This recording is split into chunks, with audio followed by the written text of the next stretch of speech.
hata tukaweze kusemezana asubuhi ya leo. Na majina yangu ninaitwa Pastor Teddy. Ninafanya na kanisa New Life Prayer Center and Church hapa katika mji wa Meru, na tuko chini ya mtumishi wa Mungu Evangelist Ezekiel. Na si mara yangu ya kwanza kuwa hapa, nimekuwa hapa tena siku nyingi sana. Hata juzi wakati wa Christmas nilikuwa hapa, na nashukuru Mungu sana kwa ajili ya nafasi ambao anatupatia kila wakati kwa pamoja. Natamani niweze kukuongelesha, na kabla nikuongeleshe nipe nafasi tukaweze kuomba, na naamini ya kwamba itakuwa ya baraka zaidi.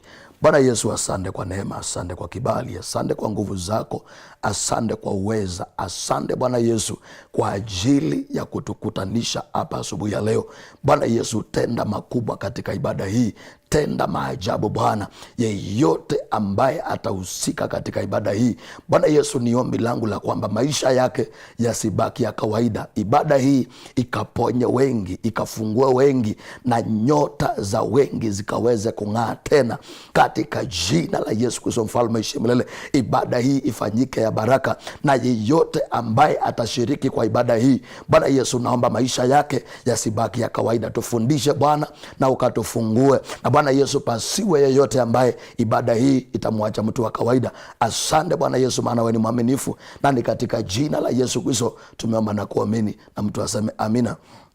Basi nipe nafasi nikufundishe kidogo, na naamini ya kwamba itakuwa ya baraka. Nitakuwa na kufundisha, na nikitoka hapa nitakuwa naelekea kanisani.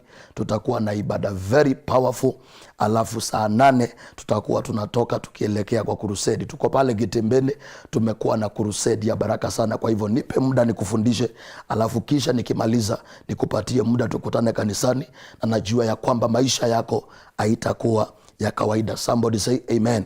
Basi kitabu kile cha Marko 5 mstari wake wa kwanza inasema hivi ya kwamba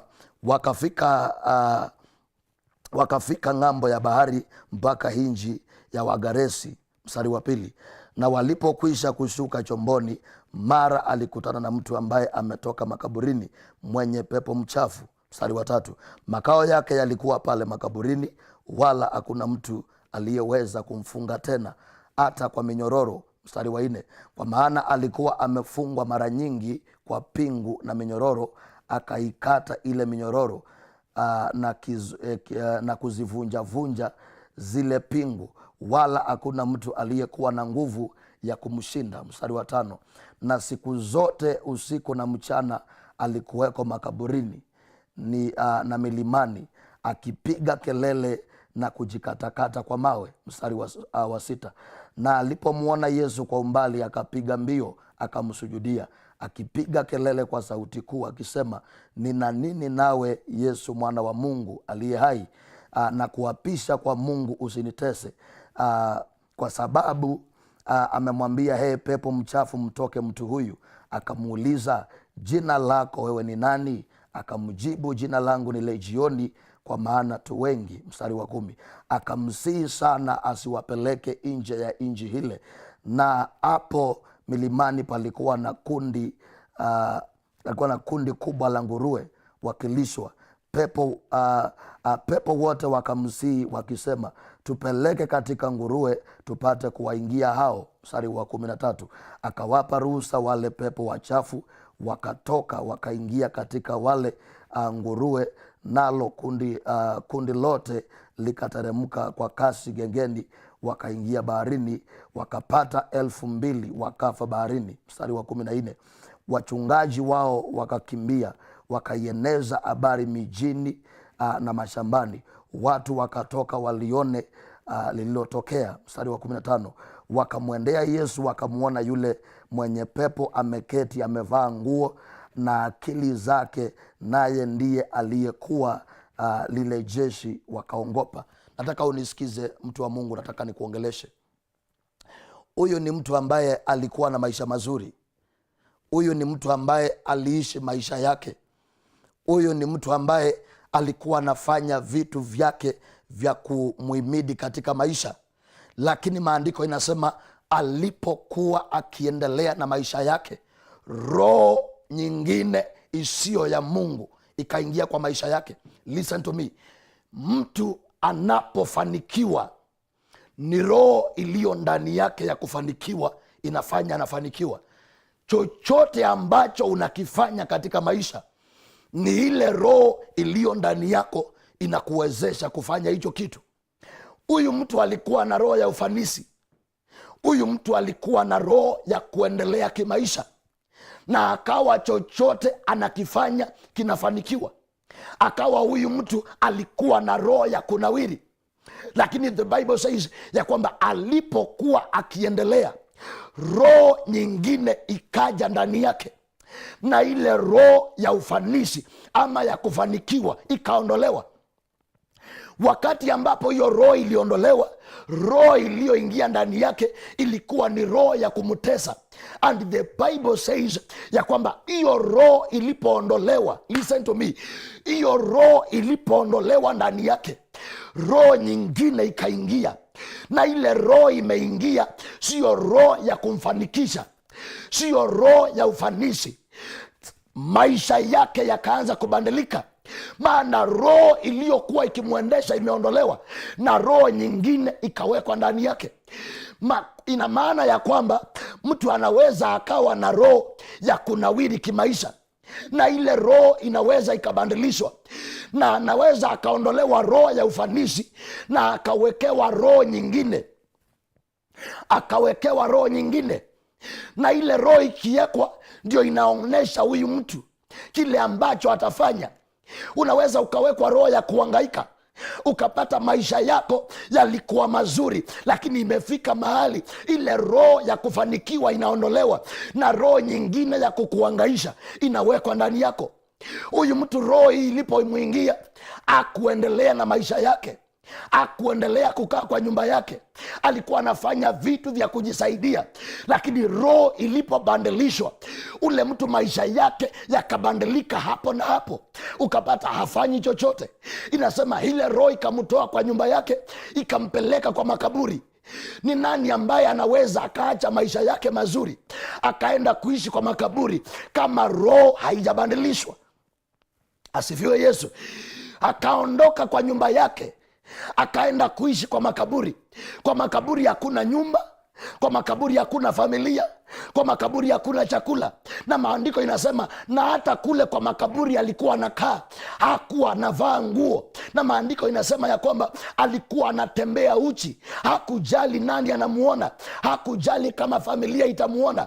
Akawa anakaa kwa makaburi, akatoka kwa familia yake, akatoka kwa nyumba yake, akaacha kwa watoto wake, akaacha kazi zake. Roho ikamuondoa, akaenda kuishi kwa makaburi. Na maandiko inasema ya kwamba alipokuwa akiishi kule, alikuwa anakaa bila mavazi na hakuna kitu angefanya, lakini kazi yake ilikuwa ni kujikatakata. Leo ninataka niongeleshe mtu ambaye anasema, man of God, niko kama ule mtu. Kuna wakati ambao maisha yangu yalikuwa mazuri, kuna wakati nilikuwa na biashara na ilikuwa inaenda vizuri, kuna wakati nilikuwa na ndoa na ilikuwa inaenda vizuri, kuna wakati, mtu wa Mungu, ningefanya huduma na huduma ingeinuka vizuri, lakini nilipokuwa nikiendelea, a certain spirit ikaingia kwa maisha yangu, na tangia ilipoingia kila kitu kikasambaratika.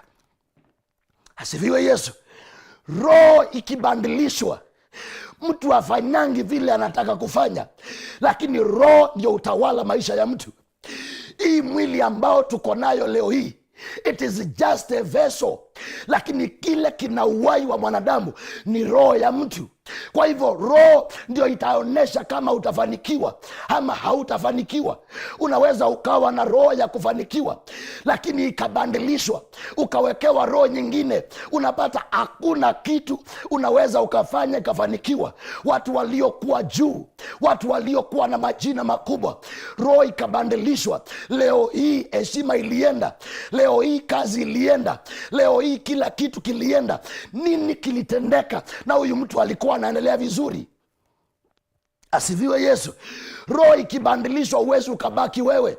Unabakingi mtu ambaye haeleweki. Unabakingi mtu hawezi akajisaidia.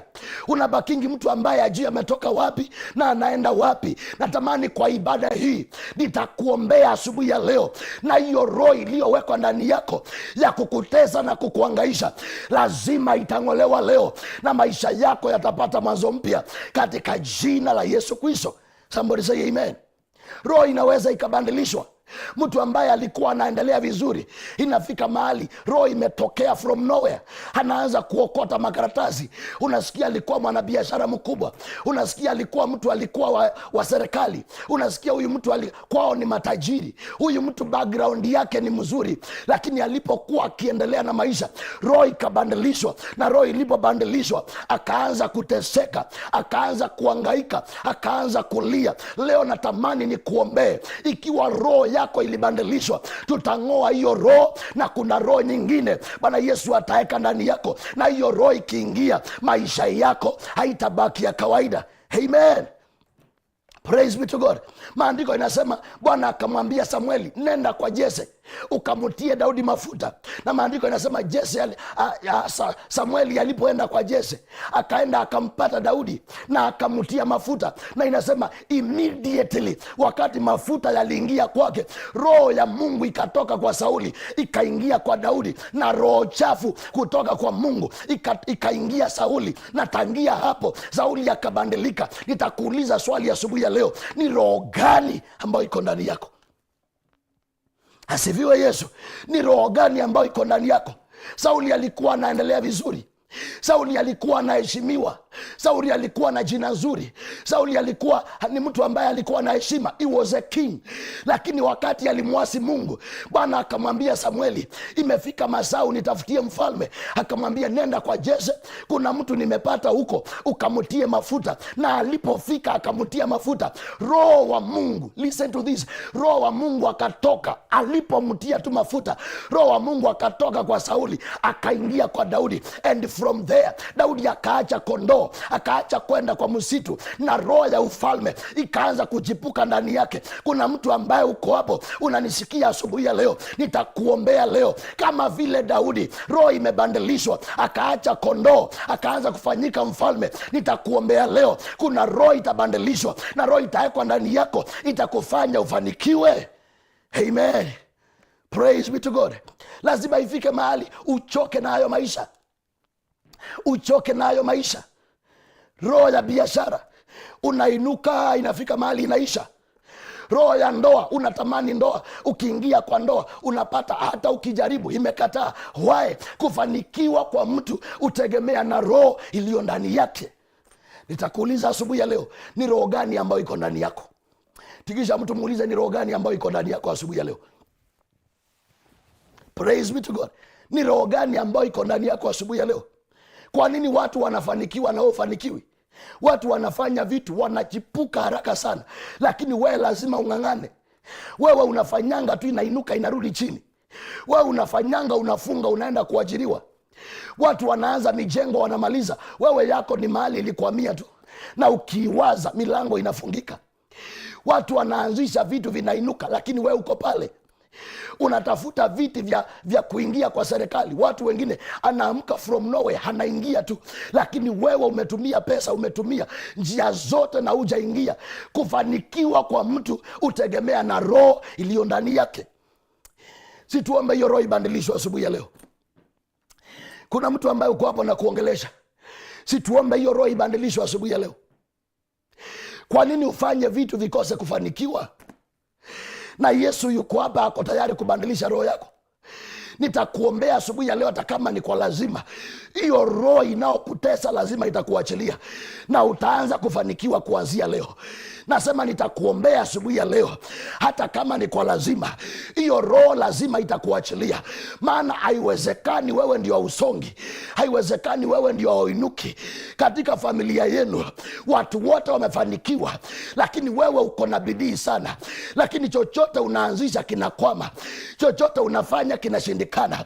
Nitakuombea asubuhi ya leo, kuna roho itaingia ndani yako, na hiyo roho itakapoingia ndani yako Utafanikiwa kuanzia asubuhi ya leo katika jina la Yesu Kristo. Somebody say amen. Hao watu wanaofanya vitu zinafanikiwa na wewe unafanya vitu hazifanikiwi, tofauti ni gani? Ni roho iliyo ndani.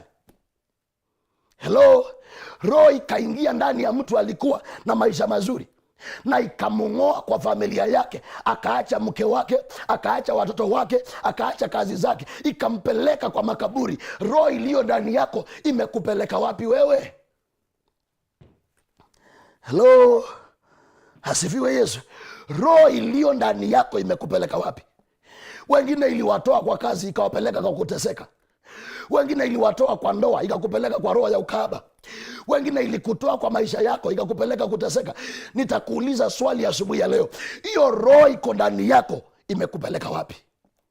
Kuna mtu ambaye alikuwa son of nobody na leo hii jina yake inatajwa kila mahali. Roho ikisha ingia ndani yako ina take over maisha yako na kila kitu kinaanza kubadilika. Nitakuuliza leo hii, ni roho gani ambayo iko ndani yako?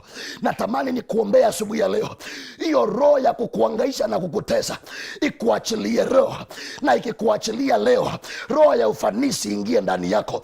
Nasema nitakuombea asubuhi ya leo, hiyo roho ya kukuangaisha ikuachilie leo, na roho ya ufanisi ikaingie kwa maisha yako. May you receive it in the name of Jesus. I say may you receive it in the name of Jesus. I say may you receive it in the name of Jesus. Amen. Praise be to God. Lazima ifike mahali uchoke. Nimesema roho ndio utawala mtu. Roho ndio itasema utafanikiwa ama utafanikiwa. Roho ndio itasema utaolewa ama utaolewa. Roho ndio itasema ukile unaanzisha kitafanikiwa ama hautafanikiwa.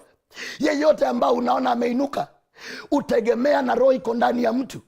Saa zingine unaweza ukasema umerogwa, lakini kumbe ni roho ilibadilishwa. Sauli alifanyika mtu bure, maana roho iliondoka ndani yake na roho ikaingia ndani ya Daudi na maisha ya Daudi yakabadilika. Kuna mtu ambaye naongelesha asubuhi ya leo, hakika huyo sio wewe. Praise be to God. Nina uhakika huyo sio wewe, na ingekuwa ni wewe, hiyo biashara ingekuwa imeinuka vibaya sana, hiyo ndoa ingekuwa iko na amani, hicho unafanya kingekuwa kimefanikiwa, hiyo mijengo ingekuwa imekamilika. Lakini maana roho ilibadilishwa, ndio maana unaishi maisha hata uelewi, na kila wakati unauliza, ni nani aliyeniroga? Ni nani aliyenifanyia hivi? Na ni nani atakaye nisaidia? Nitakuombea asubuhi ya leo, na kile ambacho walieka ndani yako kitang'olewa leo, na roho ya ufanisi itaingia kwa maisha yako. Kuna pasta ambaye nakuongelesha, unaanzisha huduma inaisha, unainuka unafika mahali na sambaratika. Hakuna kitu unafanya kinafanikiwa, unasaidia watu wanakulipa mabaya. Ni roho iliyobadilishwa ndani yako. Ninatamani kwa ibada ya asubuhi ya leo, hiyo roho ing'olewe na Yesu aeke roho nyingine ambayo itabadilisha maisha yako. Nitaombea mtu asubuhi ya leo, na kuanzia asubuhi ya leo kutakuwa na roho ya kufanikiwa. Can somebody shout amen? Praise be to God. Sijui kama unanisikia. Natamani leo uchoke na hayo maisha. Natamani leo uchoke na hayo maisha. Ninajua kuna mtu ananisikiza na anasema, man of God, you are talking to me. Unaongelesha maisha yangu, maana nikijiangalia hakuna kitu kinafanikiwa. Mikono ni kama imetoboka, ikishika pesa hainisaidii. Ninaajiriwa, sikai kwa kazi, kazi inaisha. Ninaanzisha biashara, inainuka vizuri, inafika mahali naingia kwa madeni, inafika mahali biashara inaisha. Unaingia kwa ndoa, unaona hii ndio ndoa nzuri, lakini ukikaakaa ndoa iliyokuwa nzuri inaanza kuharibika, hakuna amani. Inafika mahali unachoka, unaenda. Ni nini kilibadilishwa? Ni roho iliyo ndani ilibadilishwa. Asifiwe Yesu. Si asubuhi ya leo tuombe na wewe na Bwana abadilishe, angalau uanze kufanikiwa. Tumeanza mwaka mwingine, lakini tangia tuanze haujaona tofauti ya mwaka huu na last year. Why? Maana roho ni ile ile. Siku moja nilikuwa na ubiri, nikawa naambia watu wa ng'ambo, usitamani kwenda ng'ambo, tamani kwanza kushughulikia roho ambayo imekuangaisha kwa inji yako. Maana hii kitambaa ukiitoa hapa upeleke kule US haitakuwa leso, itakuwa kitambaa. Kwa hivyo kuna mtu anaweza ukaama kaunti hii ukaenda ingine, ukaama Kenya ukaenda nchi ingine, lakini kama hautabandilisha roho, hata ukienda nchi nyingine, roho iliyokutesa kwa nchi yako itakutesa hata huko kwingine. Mtu anaweza akaenda country moja, unaweza ukaenda hata Meru ukatafuta vile utafanikiwa, ikashindikana, ukasema wacha niame niende Kiambu. Unaenda Kiambu, lakini ni kwama umeama, lakini roho ni ile ile. Unaenda pale unaanzisha vitu vinashindikana. Why? Ni kwama uliama, lakini roho ni ile ile. Nitakuuliza leo swali, ni roho gani ambayo iko ndani yako asubuhi ya leo? Praise be to God. Ni roho gani iko ndani yako? Maana roho ndio huendesha maisha ya mtu. Ni roho gani ambayo inaendesha maisha yako asubuhi ya leo? Kwa nini unakaa na watu wanafanikiwa, inafika mahali wanakusaidia, and some of them ni wewe umewaonesha njia, lakini inafika mahali wanafanikiwa, na inafika mahali unaenda kuomba msaada, na ni wewe uliyowasaidia kufika hapo. Roho iliyo ndani ya mtu ndio itaongea kama atafanikiwa ama hatafanikiwa. Tamani leo niombee mtu asubuhi ya leo. Niruhusu leo nikuombee, na tutakapoomba na wewe, wacha Bwana abandilishe hiyo roho, maana haiwezekani ukaishi hayo maisha. Some of you are the firstborn in your family, lakini wadogo wako wamefanikiwa. Hata saa zingine inafika mahali unasikia uchungu kuwaomba kitu, maana wewe ndio mkubwa, wewe ndio unafaa unawasaidia, lakini maana roho ilibadilishwa, kuliko uwasaidie ni wao wanakusaidia. Uliingiza watu kazi na yako ikaisha, kuliko uwasaidie ni wao wanakusaidia. Roho inaweza ikabadilishwa, na roho ikibadilishwa mtu huishi maisha sio yake. Nitakuombea asubuhi ya leo, na roho ya kufanikiwa itakurudia kwa nguvu sana. Nasema roho ya kufanikiwa itakurudia kwa nguvu sana. Somebody say amen. Maandiko inasema wakati ambapo Sauli alimwendea Samueli akamwambia, nitakutia mafuta na ukiondoka hapa, nguvu za Mungu na roho wa Mungu atakukujia kwa nguvu, na kuna vitu vitabadilika. Kuna mtu ambaye uko hapo unanisikia, nitakuombea leo, na nitakapokuombea leo kuna kitu ambacho kitabadilika kwa maisha yako. Am I talking to somebody? Natamani unipe nafasi nikuombee leo. Hiyo roho si ya kwako, maana ulianza vizuri, lakini saa hii unamaliza vibaya. The Bible says, inasema maandiko ya kwamba mulianza na roho na mkamaliza na mwili. Roho iliyokuwa inafanya unafanikiwa ilienda wapi? Roho iliyofanya watu wanakuheshimu ilienda wapi? Roho iliyofanya ukianzisha kitu kinafanikiwa ilienda wapi? Kitambo ungeishi bila magonjwa, saa hii ni magonjwa. Kuna nyumba zingine ni kama chemist, roho ya magonjwa iliingia. Kuna familia zingine walikuwa matajiri, lakini kitu kikatendeka, roho ya masikini ikaingia, hakuna mtu wa kusaidia mwingine. Roho ikiingia mahali, kila kitu huanza kubadilika. Roho ya kuhangaisha ikiingia mahali, kila kitu kinaanza kubadilika. Niruhusu nikuombea asubuhi ya leo, na hiyo roho ya kuhangaisha ing'olewe kwa hiyo biashara, ing'olewe kwa hiyo kazi, ing'olewe kwa hiyo boma, ing'olewe kwa maisha yako, ing'olewe kwa hiyo huduma. Na itakapong'olewa leo, maisha yako yatabadilika tena. Can somebody say amen? Leo hii choka. Kuna masaa inafikanga unachoka, inasema I'm tired of this life. Nimechoka na haya maisha ya kuajiriwa nikiachiwa. Unafanya kazi, unaachishwa kazi, ukiacha kazi haujalipwa, unatafuta ingine, hivyo hivyo. Hata kuna mtu hawezi kaa kwa kazi mwezi moja, miezi mbili, kazi inaisha. Unafanya vitu vinainuka vizuri, vinaisha. Familia, roho ya mauti imeingia.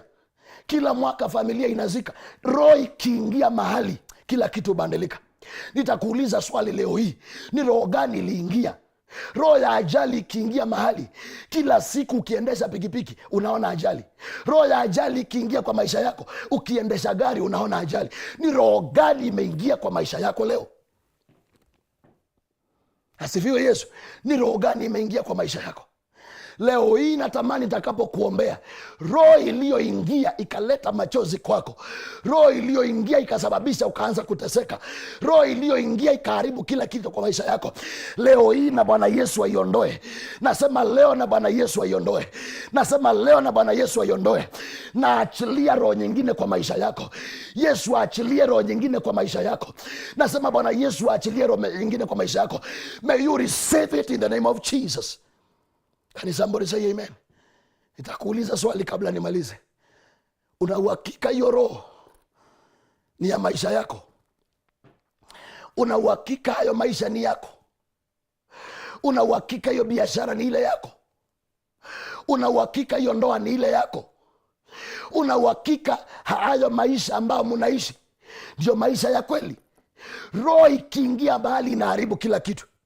Iliingia kwa huyu mtu ikamtoa kwake akaenda kuishi kwa makaburi, lakini maandiko inasema wakati Yesu alikuja, zile mapepo zikaanza kuongea ndani yake, zikamuuliza tuna nini na wewe? Zikamwambia tuache tuingie kwa nguruwe, na maandiko inasema Yesu akazikemea na zile roho zikatoka na ule mtu akakombolewa.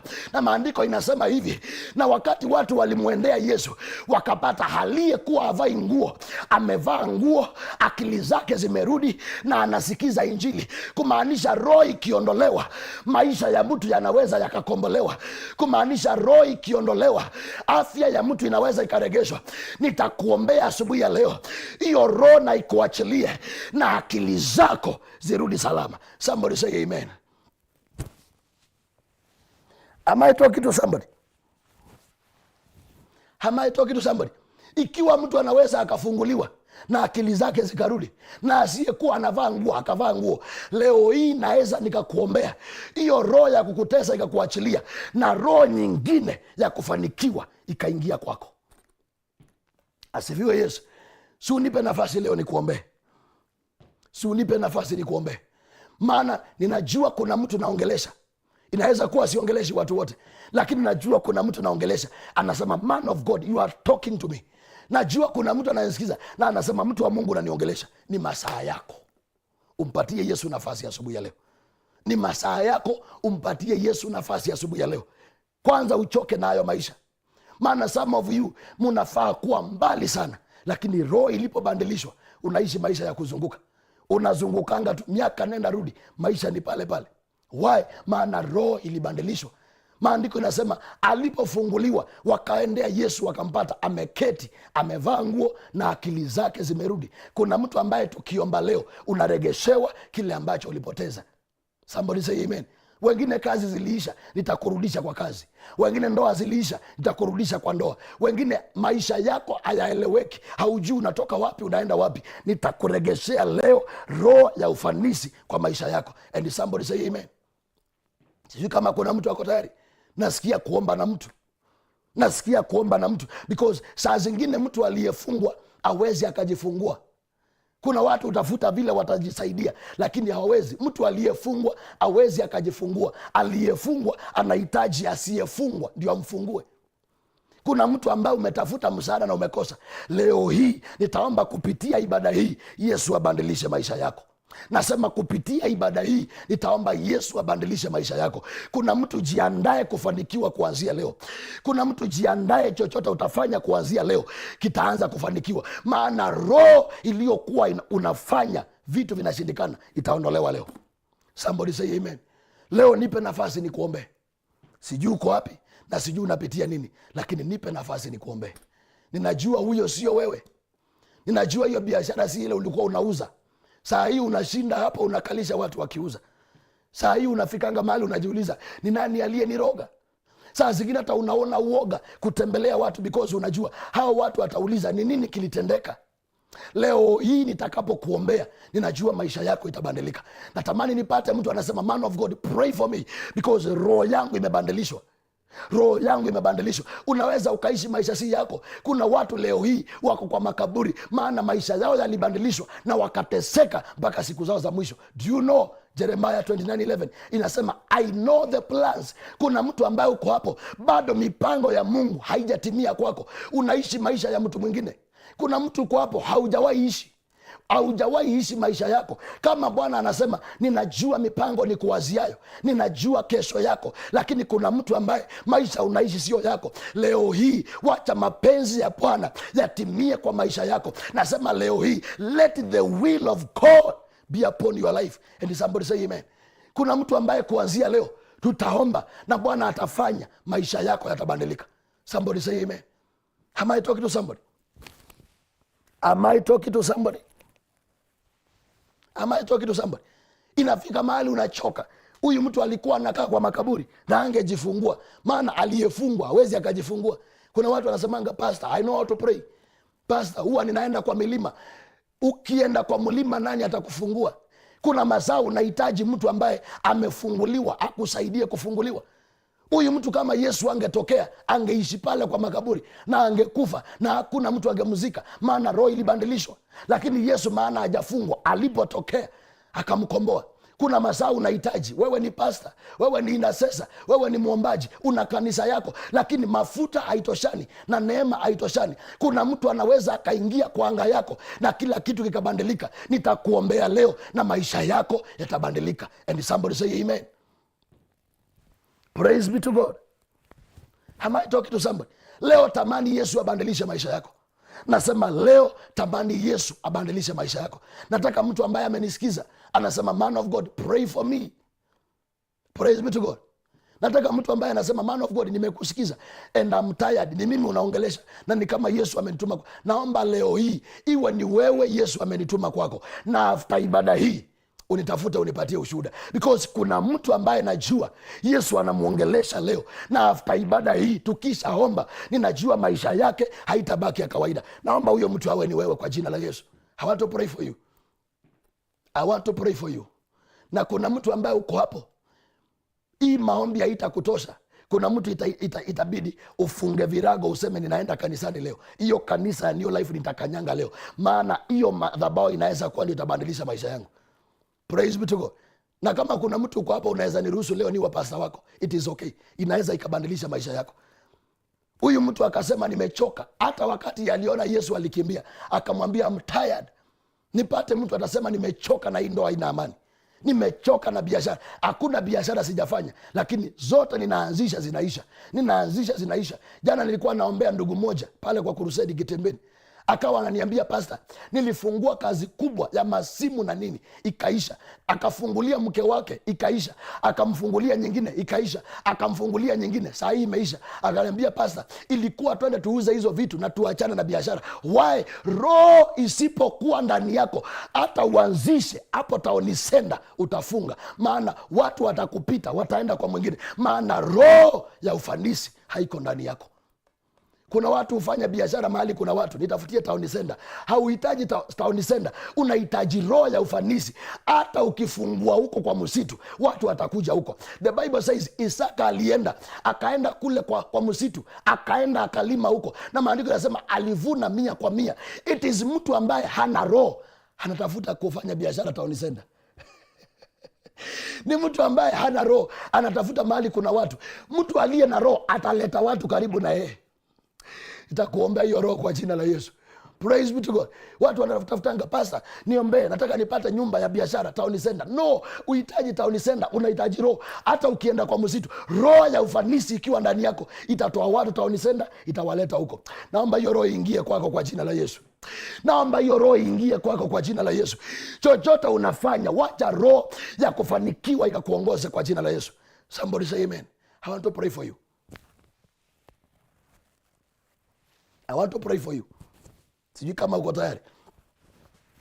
Nataka nikuombee, because kuna kitu ambacho inafaa Bwana afanye kwa maisha yako. Nataka nikupatie nafasi kwanza. Mtu ambaye anasema, man of God, I want to give my sacrifice so that ninaweza nikaregeshewa roho yangu ya ufanisi. Do you know how to give? I want you to give a sacrifice. Tofautisha na offering and a sacrifice. Praise be to God. I want somebody to give a sacrifice. I want to pray for you. But before I pray for you, I want you to give a sacrifice. I want to pray for you. Kuna mtu ambaye nitakuombea leo, na nikikuombea maisha yako haitabaki ya kawaida. Sikudanga, nitakuombea leo, na nikikuombea ngojea kuona maisha yakibadilika. Are you ready to give? Are you ready to give? I want you to give your sacrifice. 0725 821 433. Unaweza ukatoa your sacrifice kwa hiyo namba 0725 821 433. 0725 821 433. Sijui kama unajua kugive a sacrifice. Nataka utoe a sacrifice ya kusema leo niregeshewe roho yangu ya ufanisi. 0725 821 433. Can I pray for you? Can I pray for you? Can I pray for you? Nataka mtu anasema pastor niregeshewe. Huyu si mimi. Si kuwa hivi. Kuna kitu kilitendeka, maisha yangu yakaharibika. Some of you mlikuwa na kazi nzuri, lakini kazi zimeisha, au jui vile iliisha. Roho ilibadilishwa, ndoa iliisha, masomo yaliisha, kila kitu kimeisha. Watu waliokuwa na majina na maheshima leo hii zimeisha. Nataka leo nikuombea uregeshewe kile kiliondolewa. I want to pray for somebody. Thank you for those who are giving. Nataka nikuombea ubadilishiwe kile ambacho adui alikiondoa kwako. 0725 821 433. 0725 821 433. Kuna mtu uko hapa unanisikiza na ungetamani kuja kwa madhabahu yetu. Leo tuko na ibada kubwa sana. Tuko wapi? Tuko Meru Town. Ukifika Meru Town, kuna barabara huwa inateremka ni kama inaenda Mikinduri. Unateremka tu kidogo, kuna flyover inaitwa ya Kirunga ama go down. Unapanda hapo juu ya flyover, utaona kanisa kubwa hapo, na utaona kibao kikubwa sana kimeandikwa New Life Prayer Center and Church Meru. Utaona picha ya Pastor Ezekiel na utaona picha yangu. Njoo tushiriki pamoja. I can tell you for free, hauwezi ukakanyanga pale na maisha yako ikabaki ya kawaida. Nipate mtu anasema, man of God, ninachukua hatua, ninakuja because I want change in my life.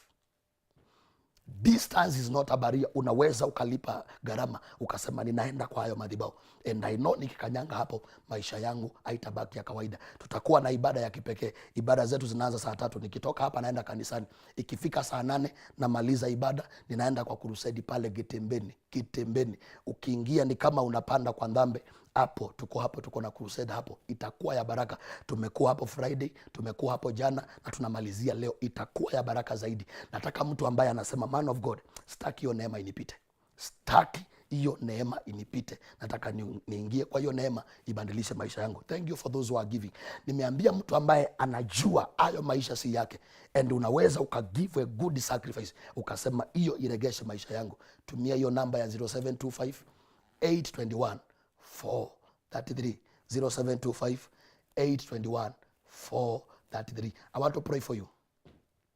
Uko hapo, uko mgonjwa, uko hapo kwa biashara yako, uko kwa gari yako, mahali popote ulipo, nataka niombe na wewe. Unaweza ukanyosha tu mkono wako ukaelekeza hapo kwa runinga yako, ama ukaelekeza kwa hiyo simu yako, na tuamini ya kwamba maisha yako haitabaki ya kawaida. Bwana Yesu, asante kwa neema, asante kwa kibali, asante kwa nguvu zako, asante kwa uweza, asante kwa ibada hii. Bwana Yesu, asante kwa yeyote aliyeunganika na ibada hii. Bwana Yesu, umeongea na watu wako, na Bwana Yesu, kuna mtu ako hapa anasikiza ibada hii na anasema leo hii ibada hii ikafanyike ya maisha yangu. Bwana Yesu, ninakemea kila roho iliyo ndani yake, roho ya kumwangaisha. Wengine walibadilishiwa roho, walianza vizuri lakini wanamalizia vibaya. Wengine walikuwa wanaendelea vizuri lakini maisha ikabadilishwa. Ninawaombea leo hii roho ya kuangaisha iliyoingia ndani yao, kila roho ya uchawi iliyoingia ndani yao, kila roho ya magonjwa iliyoingia ndani yao, kila roho ya kuteseka na kuangaika iliyoingia kwa maisha yao, ninatangaza asubuhi ya leo, hiyo roho na ikang'olewe, hiyo roho na ikang'olewe in the name of Jesus Christ. Kuanzia leo ninaachilia roho ya kufanikiwa. Nyota zao zikarudi, nyota za masomo zikarudi, nyota za biashara zikarudi, nyota za ufanisi zikarudi. Kuanzia leo maisha yao yakombolewe na maisha yao yabadilike. Ninatangaza maushuhuda, chochote wanakifanya kifanikiwe, na kuanzia leo majina yao yabadilike in the name of Jesus Christ. Bwana Yesu, natangaza hakuna magonjwa, hakuna umasikini, hakuna utasa, hakuna talaka, na hakuna kufitika tena. Familia ambayo inazika kila wakati, ninasimamisha matanga kwa hiyo familia. Magonjwa ya kurithi ya kifamilia, ninayasimamisha kwa hiyo familia kuanzia leo. Roho za kuiba nyota za watoto, ninasimamisha hizo maroho kuanzia leo. Na Bwana Yesu, kuanzia leo ninatangaza wafanikiwe. Natangaza roho wako wa ufanisi akaingie ndani yao, na chochote alikuwa anafanya akikuwa kinafanikiwa, hiyo roho iwafanikishe kuanzia leo in the name of Jesus Christ. Mtu wa Mungu, I bless you, I bless you, I bless you, I bless you, I bless you, I bless you, I bless you, I bless you, I bless you 12 times. Ubarikiwa mwezi wa kwanza, ubarikiwa mwezi wa pili, ubarikiwa mwezi wa tatu, ubarikiwa mwezi wa nne, ubarikiwa mwezi wa tano, ubarikiwa mwezi wa sita, ubarikiwa mwezi wa nane, ubarikiwa mwezi wa tisa, ubarikiwa mwezi wa 10, mwezi wa 11, mwezi wa 12, above only in Jesus mighty name. Amen. Mtu wa Mungu, barikiwe zaidi na neema ya Mungu ikutoshe. Sijui kama umegive your sacrifice. Unaweza ukagive your sacrifice na unaweza ukachukua hatua tukutane kanisani. Kanisa yetu iko wapi? Iko pale Meru Town. Ukiteremka ni kama unaenda Mekendori. Ni umbali, unaweza ukatembea tu, na ukipata pikipiki itakulipisha only 50 bob, utafika. Tuko flyover ya Kirunga hapo juu, ama go down flyover. Njoo pale, na naamini ya kwamba ibada ya leo itakuwa ya baraka. Na wale hamtafika kanisani, jioni saa 8 tukutane kwa crusade pale Gitembeni. Kwa hiyo njia ya kupanda kwa Mwerari hapo kwa Ndambe, hapo tuko hapo, na najua itakuwa ya baraka. Mungu akubariki zaidi na Mungu akutende mema. Majina yangu ni Pastor Teddy, nimetoka kanisa ya New Life Prayer Center and Church chini ya mtumishi wa Mungu Pastor Ezekiel. Mungu akubariki zaidi na Mungu akutende mema. Nimesema namba yangu ni 0725 821 433, 0725 821 433. Nimesema kama unaweza ukagive a sacrifice, ni masaa yako utoe sacrifice ya kusema niregeshewe kile ambacho nilipoteza. Basi mtu wa Mungu, barikiwe sana na neema ya Mungu ikutoshe. Nasema ubarikiwe zaidi na neema ya Mungu ikutoshe. Niruhusu leo nifanyike mchungaji wako. Tukutane pale kanisani, na najua hauta regret kuingia kwa ibada yetu ya jioni ya asubuhi ya leo ama mchana wa leo. Mungu akubariki zaidi na Mungu akutende mema. Shalom, shalom, and may the Lord bless you so much. Nimesema kwamba kanisa ni New Life Prayer Center and Church. Tuko pale kwa flyover ya Kirunga. Ukifika kwa flyover, panda juu. Tuko Meru Town. Teremka tu kidogo, unaweza ukateremka na mguu, unaweza ukachukua pikipiki. Ukifika hapo kwa flyover, panda hapo juu, ama ulizia kanisa ya Pastor Ezekiel ama kanisa ya New Life, utaelekezwa, na naamini itakuwa ya baraka zaidi. Si leo uchukua hatua, huje tukutana na wewe, mimi na wewe na Mungu, na maisha yako yatabadilika. Mtu wa Mungu, usibarikiwe zaidi na neema ikutoshe. Ukiwa unaweza ukawa unakuja na ukapotea, piga hiyo namba ya 0725 821 433, 0725 821 433. Mungu akubariki zaidi na Mungu akutende mema. Chukua hatua. Nikitoka hapa naelekea kanisani, na wewe jiandae tukutane kanisani. Utafika pale, utaona makubwa ya Mungu, and I know even wewe maisha yako haitabaki ya kawaida. Subarikiwe zaidi na neema ya Mungu ikutoshe. Na nimesema kwa hiyo namba unaweza ukagive your sacrifice. Sijui kama unajua kugive, sijui kama unajua maana ya sacrifice. Unaweza ukagive, na naamini ya kwamba itakuwa ya baraka. God bless you, God bless you, God bless you, and shalom.